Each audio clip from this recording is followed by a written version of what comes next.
Welcome to the NerdLore podcast where we talk stories, theories, and lore. I'm one of your three hosts, Shiny Shoes. And I'm Crash Starling, not the guy making weird noises as we started. But I'm Skandle. And tonight, Crash Starling's gonna lead us through another adventure of human beings that are more than others around them. There's not a single person that's out today that could hold a candle to any of those people. What? Okay. So last episode we talked about like badass humans, and Shiny decided to give us this little book report, and I totally misunderstood the topic because I was like, badass humans. Who's just a genuinely cool, talented guy? It's the D-O-double-G. Let's talk about some Snoop Dogg here. So most people definitely know him from his music career. I'm assuming you guys probably got introduced to him the same way. Yeah, I'm old. I was 10 when he first hit the scene. Right. Let's see, you were 10 when he first hit the scene. So in 90, well, I wrote down it was like 92 was when he like first started making music. So I didn't. You were wait. Wait. Yeah, you're the youngin. No, I thought Shiny was older than you for some reason. You thought Shiny was older than me? Yeah. No, dude, I'm old, bro. I'm old, man. Oh my god, you're the grandpa of the group. Tiny what? Yeah, no. Like when I was a kid, I didn't hear a lot of his music because obviously a lot of children don't listen to Snoop Dogg. They can't seem to relate to his lyrics for some reason. I can't imagine why. But I did hear Gin and Juice like a lot. Like so much. Like even when I didn't know what the hell it was, I got introduced to Snoop Dogg and like his iconic like just way of talking and rapping. So I want to throw out, that's probably my favorite song. It's Gin and Juice. It's so basic for Snoop Dogg, but I love it so much. It just gets me so hyped to hear it. What about you guys? What's your favorite Snoop Dogg song? I can't honestly say that I have one that I'm just like, oh, I love this one so much. My mom liked to listen to gangster rap, so I grew up on Snoop and Tupac. Yep. Then we went into Project Pat and stuff like that. But hard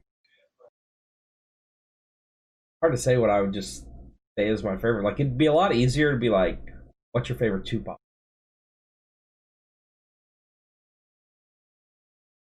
Bone Thugs, baby. Snoop was there, but I don't know if that was ever really the avenue that I went down. Probably Gin and Juice as well. That's probably the one that I know the most of.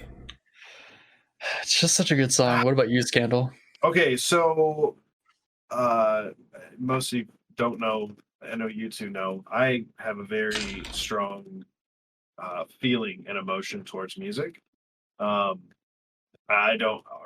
doesn't really do anything for me. I don't look at artwork and get like, it doesn't invoke an emotion, but music for some reason does.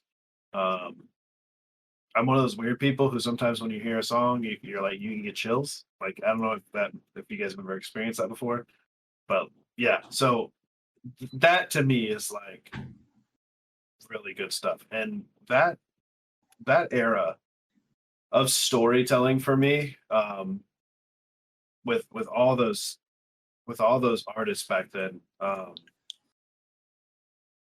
man, I used to tell a story, dude. It was like legit poetry, right? Like I mean, it was the way the cadence was. I mean, and the emotion behind every single song. Like every single song back then meant something, right? I miss those times. That's all I'm trying to say. I really probably liked Murder Was the Case because it told us, like back then the news wasn't what it is now either, right? Like they didn't have magazines full of what happened to celebrities or whatever. So the only information you ever got was from like MTV News, especially when it came to music information. So, you stay glued to your television during that whole trial with Snoop. And then when he released that album and he like told that story, like the first part was how he got um, into the predicament, but then like the second verse and things like that were about him and his interaction with the devil and selling his soul to be. I mean, it just told a really good story, and I just really really liked that song. Sorry, I didn't mean to like go out on a tangent. No, that's actually perfect because I had a point. I have a whole list in front of me of just stuff that I wanted to cover about him, and I wrote down specifically about his murder case and the Murder Was the Case soundtrack, Mhm. which it actually brought up an interesting point that like there's like do you guys know the difference between like fine art and like hobbyist art? This is going somewhere. I swear to God, this is going somewhere. Anything So- I do could be considered fine Yes, art. Yeah. No, get this man. This man's literally. I'm just so fine. It just rubs off on my art. Fine art, everybody. Got some fine art there. So the difference actually is exactly what Skandle just said. Is that hobbyists can make a cool product. It's a product. It's like you ever watch those like? There's tons of stuff. There's like guys making like Pokemon out of clay or like metalwork showing off like a character, like that kind of thing, like Facebook videos where you just see like the time lapse with some music. Mhm. That's product art because it doesn't represent anything. It's just making a thing. Like Mhm. it takes talent, but the difference then is like clearly defined where fine art is both an emotion you're trying to capture or an emotional reaction you're trying to get from the audience. And I think that's like a really big difference in today's music is that like older storytelling for rap was about like not only telling a story, but it was trying to like showcase your emotions and your feelings and like represent them and also try to pull those emotions from other people who can relate to the things that you're talking about. Whereas modern rap is just a product. We don't need to worry about where I'm going with that, but just you guys know what I mean, right? Like modern rap. I don't disagree, man. I'm very strongly opinionated when it comes to music, and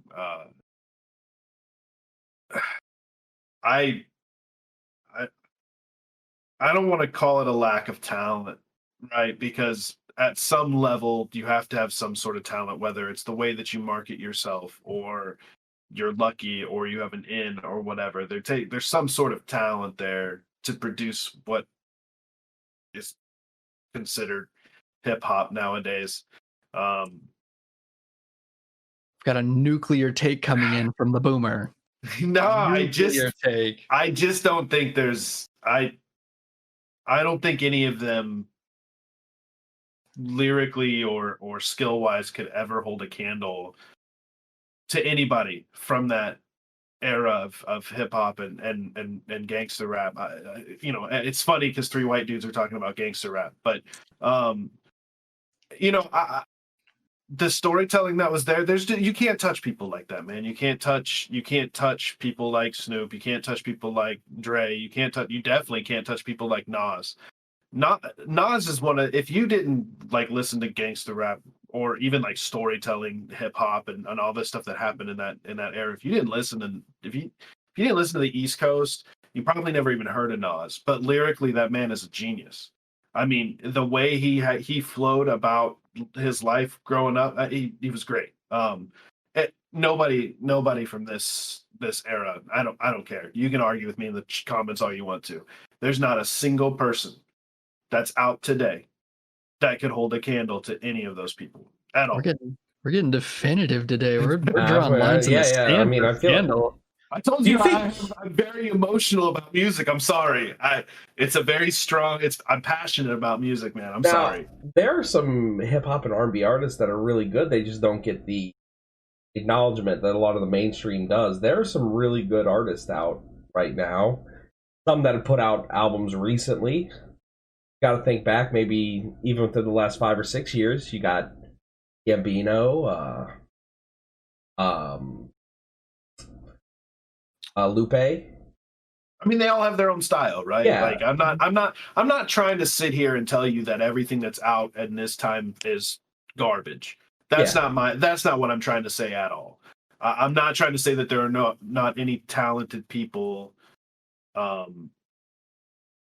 that are producing music right now. I'm just saying if you were to compare the two, you can't. You can't. Whether it's just a completely different style of hip hop or the lack of skill or the skill level between the two is you can't compare the two, in my opinion. No, I want to move on, but I also want to keep talking about this. You know what I mean? Like I totally want to keep talking about this next podcast, maybe.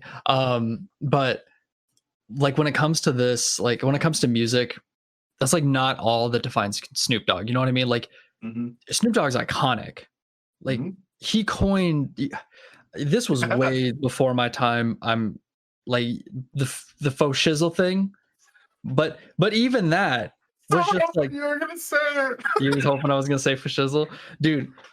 It literally, like, I still heard it like all the time growing up, like especially in like suburban white America. People love saying for shizzle. Yeah. It's so stupid, but like he coined that whole thing. Like that's iconic Snoop Dogg. Like, this is a man who coined, like, he has his own way of speaking and just transitions between different things and then it becomes a thing. It's super weird. But just taking like who he is as a person, they just put him into different kinds of media. Like everyone knows him from music, but he does like movies, like he's in cartoons, he's in TV shows most of the time as himself. Like he's just straight up like Snoop Dogg is just in this TV show. And I wrote a bunch of them down that I thought was hilarious. The first one was Pitch Perfect 2. Never saw it. That was a great movie. Is it? They're really good. But I made a note that he's just himself in Pitch Perfect 2. What the hell does Snoop know about singing? Probably something. But I'm not touching that one. Go ahead. Like, you can keep going.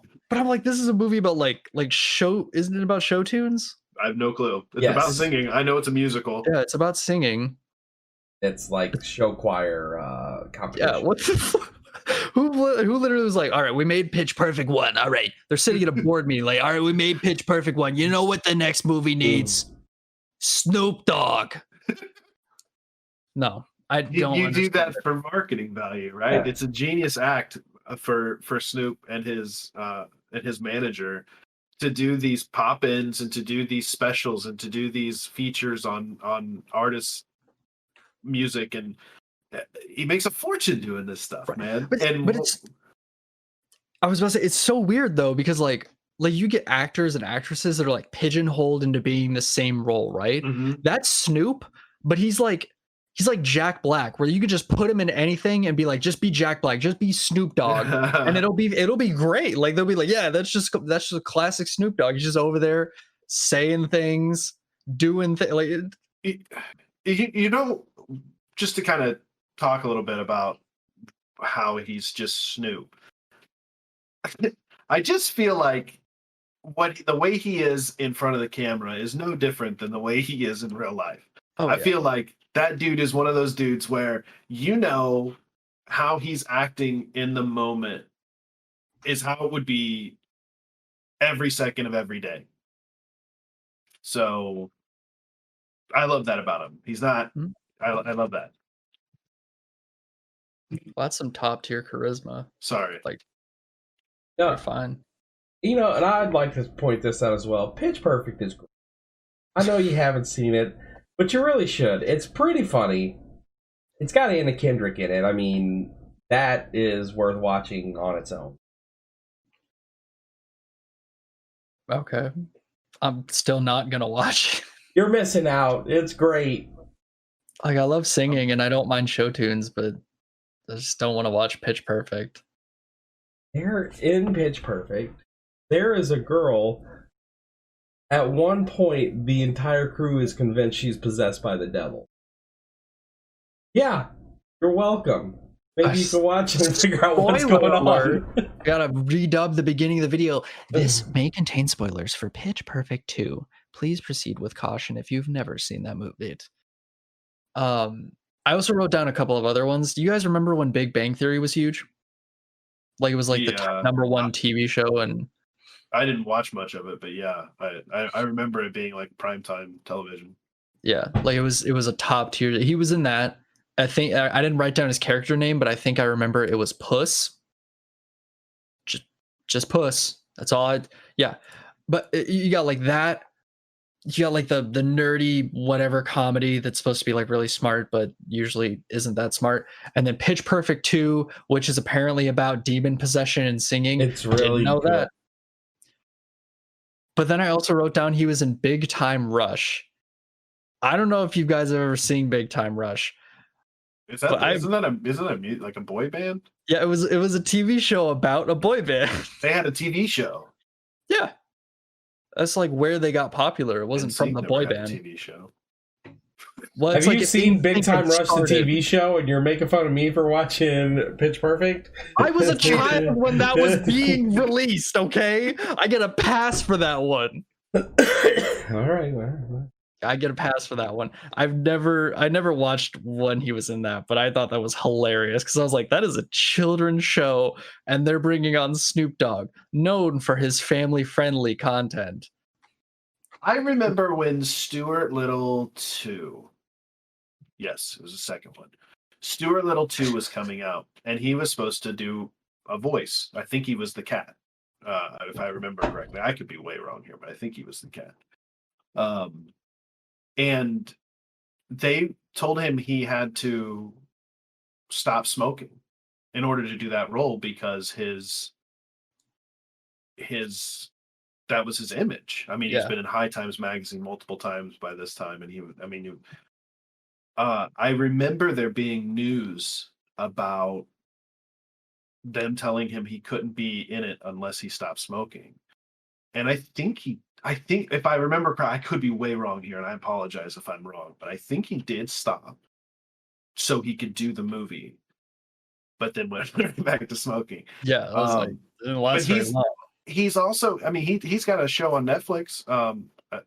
He's a football coach now. For his son. But not just a coach. It's like he owns the entire league, and it's for all these inner city areas of California that, you know, they're little kids, but it's a great series. It really is. Like, I mean, because they address things like, how do you justify being such a stoner, but you're trying to do positive things for these kids? And like his response was, what I am in front of these kids is a coach. When I'm here, I'm sober. I'm not high. I'm here. I'm here for these kids. This is about the kids.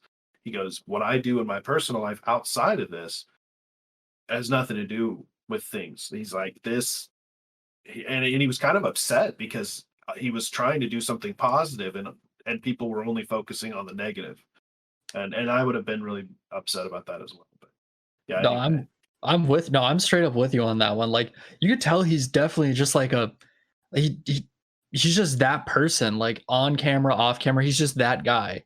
So you can tell he has like some seriously like really ingrained values, that he cares about people, even though he's crazy rich and crazy smart. But like, I wanted to swing this back because I wanted to talk about one of my favorite parodies that he ever appeared in. So you guys have seen Willy Wonka, right? Mm-hmm. Yeah. So American Dad did a version of Willy Wonka with Snoop Dogg, and it was a weed factory. And it was so good. It's such a good episode. Like, I would highly recommend, like, if you don't watch American Dad, just watch that episode. Because just they do everything like similarly to the Willy Wonka. Like, it's a complete parody, but it's just fucking Snoop Dogg there. He's just the owner of Willy Wonka. Yeah, he's just fucking Willy Wonka. He's just fucking there.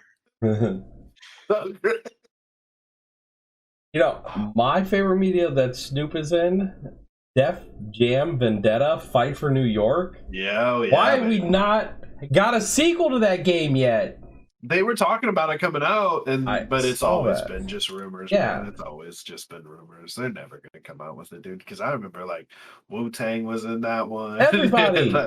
Yeah, Meth was in that one. You could play as everyone, and they'd fight each other, and there'd be rap songs, and you could do things that were not obviously legal, break people in half, and it was just a good time. Yeah, it was a good game. Like, David Banner would kill me in real life. I'd walk up to David Banner and be like, "Hey, pal," and he would rip me in half. But in that game, I destroyed him. Take that, David Banner. I don't condone what he's saying about you, sir. I can't wait to take that out of context. I'm gonna tag David Banner on Twitter like, "Hey, yo, you trying to fight my boy here? Please don't kill me." Yeah, please don't kill him. He's just kidding. It's just a joke. Oh, along the lines of the Willy Wonka thing, he also appeared in Mike Tyson's Mysteries as himself, and I've talked about this. I talked about this before, where he's just in things. Like, he just appears in things, even if they're unrelated to him. But that's not the first or last time he works with Mike Tyson, right? Did you guys check the Mike Tyson versus Roy Jones Jr. fight? Did I watch it? I didn't. Yeah, did you watch it? No, I didn't get to. I got to watch it. I am so glad I got to watch it, because the fights leading up to it were trash. The memes that came out of them, chef kiss. Oh, they were so good. They were quality.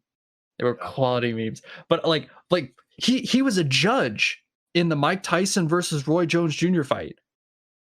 Really? Like an actual judge, keeping points. Yeah. Well, I don't know about that, but he was like what do you call them? The people who talk. Ring girl. He was like a commentator.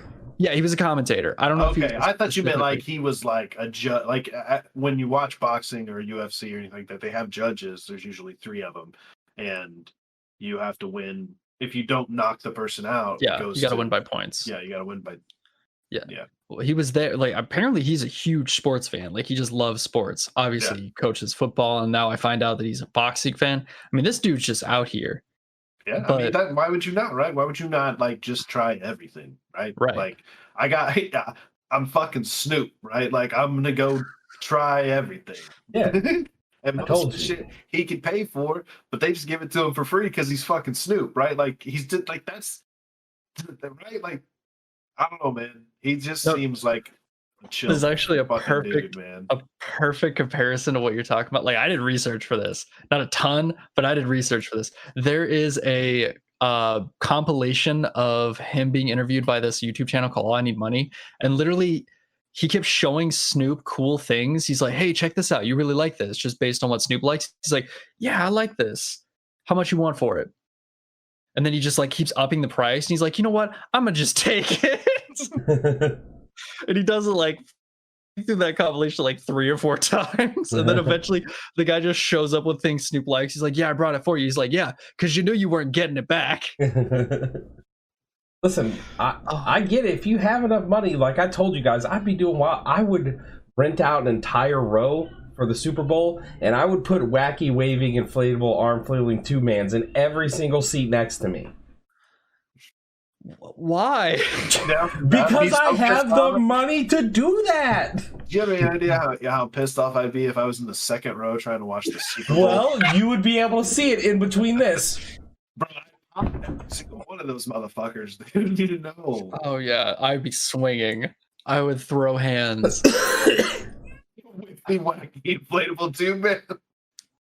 Get out of the way, 2-man. But I've got the money to do that, so I would. That's the best part. But you don't. We're moving on. I'm like, you don't have to, but we're moving on. Other than that, I wrote down a couple of other things where I highlighted that there's 2 instances of him being politically inclined. Like he will endorse either side. Like he's like a centralist. Like he's obviously really not specific person. He doesn't fall into ideologies. But I wrote down that he headlined a unity party for donors at Philly's Electric Factory on July 28, 2016, the last day of the Democratic National Convention.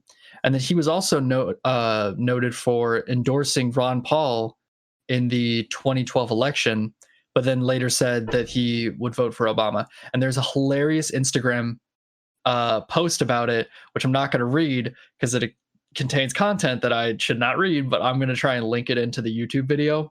Okay. But my favorite part of that post is one of the reasons he said don't vote for Mitt Romney was motherfucker's name is Mitt. It's true. It's true. It's true. His name is Mitt. But I never thought about it until Snoop told me. He's like, yeah, his name is Mitt. Fuck that guy. No other country's gonna take you seriously whenever the leader of your country's name is Mitt. Yeah. Maybe it's short for Mitney. Or Mitney? I was gonna say Mitchell, but I'm like, nah, man. I think his name's just actually Mitt. I wanted to think that like he's so like hometown American that it's short for baseball Mitt. That's his full name. Baseball Mitt. Baseball Mitt Romney. You guys are both idiots. Just like Slim Jim is short for Slimothy Jimothy. Stop. Okay. Oh my god, I hate those. T-Pain's full name is Tylenol Pain Relief. Tylenol PM. Okay. All right, moving on. So the last thing I want to note is that I've been talking about it a little bit, but like, despite how successful he is iconic in so many different ways. He's just a normal dude living his life. Like, I wanted to note specifically, have you guys seen him giving like a house tour? Like, there's a video of it. Oh yeah, I remember him on Cribs, and it just seems like a normal house. Like, it's not crazy extravagant. It's just a nice house. But you know he's got the money to be like, you know what? I want to go and put some flying dolphins up in the corner. You know, maybe a couple of laser guided attack drones. You know, for home defense. Yeah. I want to put a live bear in the corner, just train him, just be, you know, a bear or a lion, obviously, since he changed his name to Snoop Lion at one point. For the reggae. Yes. As you do. Yeah. I just love this dude.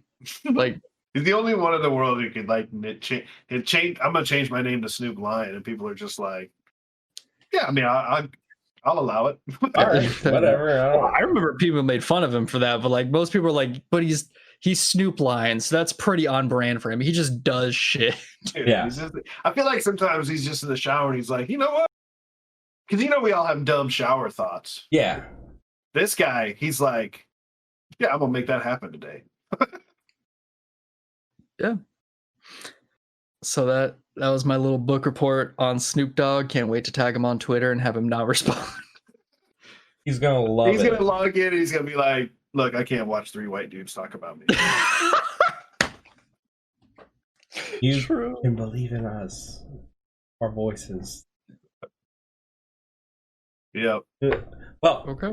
This has been NerdLore Podcast talking about Snoop. Don't forget to like, subscribe. Also, if there are people you think we should really check out, go ahead and put that in the comments.